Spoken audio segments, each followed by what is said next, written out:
कहते हैं जब प्रोफेशनल लाइफ रंग लाती है तो पर्सनल लाइफ थोड़ी फीकी पड़ जाती है। गलत, बस बैलेंस जरूरी है। जैसे एक्स्ट्रा लाल और एक्स्ट्रा तेज एक ही चिली पाउडर में हो सकते हैं। नेचुरल रेड और तीखेपन का परफेक्ट बैलेंस है सुरुचि तेजा लाल चिली पाउडर।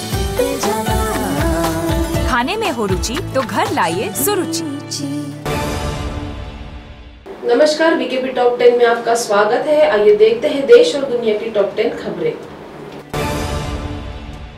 महाराष्ट्र में ठाणे के मुंब्रा इलाके में बुधवार यानी आज सुबह तड़के ही प्राइम क्रिटिक केयर अस्पताल में भीषण आग लग गई। हादसे में 4 मरीजों की मौत हो गई, जबकि 20 मरीजों को सुरक्षित बचा लिया गया। आग लगने के बाद आईसीयू में भर्ती 6 मरीजों को दूसरे अस्पताल में शिफ्ट किया जा रहा था। उसी दौरान इनमें से 4 मरीजों ने दम तोड़ दिया। असम के गुवाहाटी में बुधवार सुबह भूकंप के तेज झटके महसूस किए गए। वहीं तेजपुर और सोनीतपुर में भी भूकंप के झटके लगने की जानकारी मिली है। रिक्टर स्केल पर भूकंप की तीव्रता 6.4 मैग्नीट्यूड मापी गई। इस दौरान दहशत में लोग घरों से बाहर निकल आए और अफरा तफरी मच गई। इसके अलावा उत्तर बंगाल और बिहार के कुछ इलाकों में भी भूकंप के झटके लगने की जानकारी मिली है। पश्चिम त्रिपुरा के जिलाधिकारी का एक वीडियो सोशल मीडिया पर काफ़ी वायरल हो रहा है, जिसमें वो एक शादी हॉल पर छापेमारी कर रहे हैं, जहां कोरोना के नियमों की अनदेखी की जा रही है। इस वीडियो में जिलाधिकारी शैलेश यादव काफ़ी गुस्से में नजर आ रहे हैं और हॉल में मौजूद पुलिसकर्मियों को डांट लगा रहे हैं। वीडियो में जिलाधिकारी ने पुलिसकर्मियों को निर्देश दिए कि वो दूल्हा और दुल्हन के समेत पूरी भीड़ को हॉल से बाहर निकाले और सभी लोगों को गिरफ्तार करने की भी बात कही।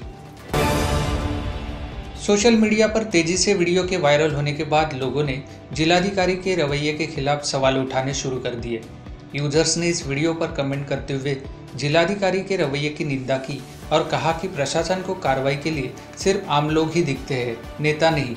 इधर मंगलवार को जिलाधिकारी शैलेश यादव ने शादी रुकवाने के लिए माफ़ी मांग ली है और कहा कि उनका उद्देश्य किसी की भावना को आहत करना नहीं था।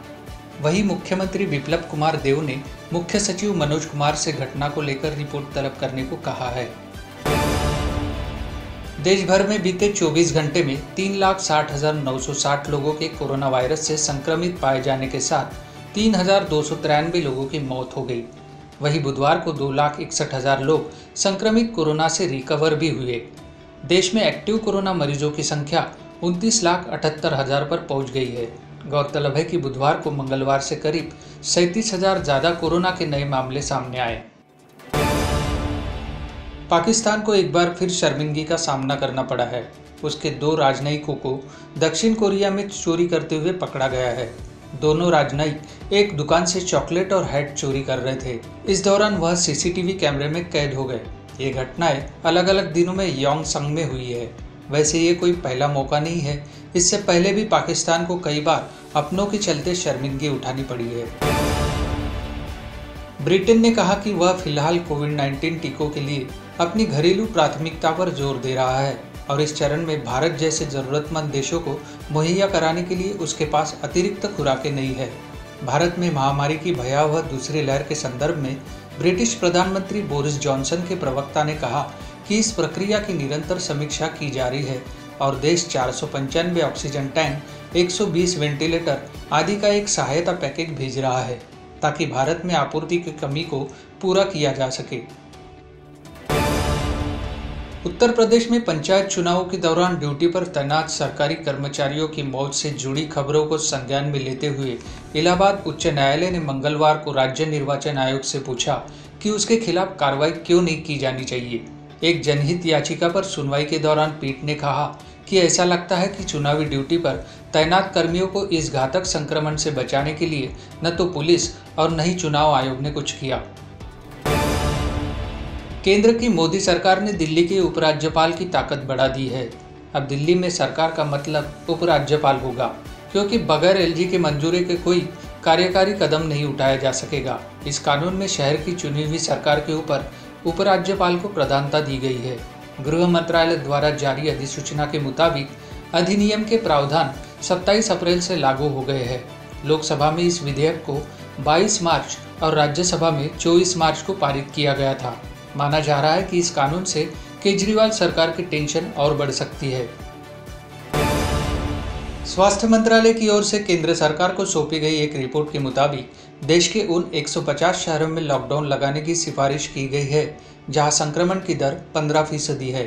हालांकि इस पर अंतिम फैसला केंद्र सरकार राज्यों के साथ चर्चा करने के बाद लेगी। प्रस्ताव में कहा गया है कि इन जिलों में जरूरी सेवाओं को छोड़कर लॉकडाउन लगाना होगा, नहीं तो स्वास्थ्य प्रणाली पर इसका बोझ पड़ेगा।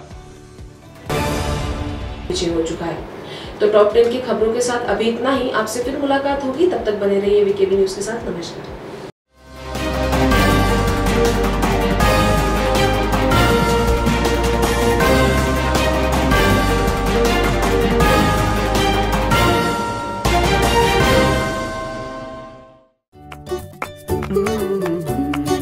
कहते हैं जब प्रोफेशनल लाइफ रंग लाती है तो पर्सनल लाइफ थोड़ी फीकी पड़ जाती है।